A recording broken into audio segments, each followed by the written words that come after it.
Ассалаумағалейкум қазақ елі футбол жанкүйерлері.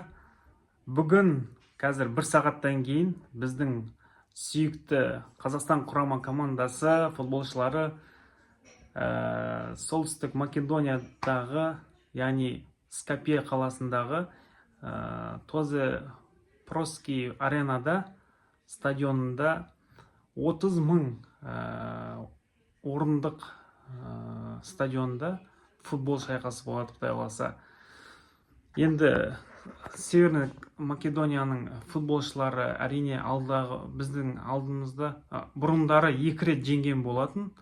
Ендігі бүгінгі тарих жасайды. Біздің футболшыларға намыс пен жігер бар, Құдай қаласа.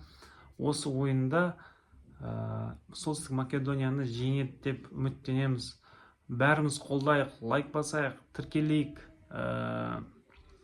Кәнекей біздің Қазақстанның барып көрмеген жанкүйерлер, сіздер осылай бар екендеріңізді білдіріп, осы видеоны көрсеңіздер, лайк басып, тіркеліп, өздеріңіздің рухты сөздеріңізді жазып отырыңыздар. Кәнекей Қазақстан елінің футболға деген жанкүйерлерінің қолдауын көрейік.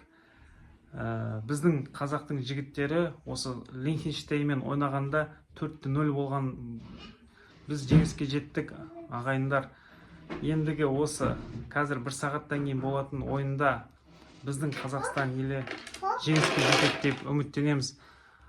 Баршаңызға сәттілік, достар.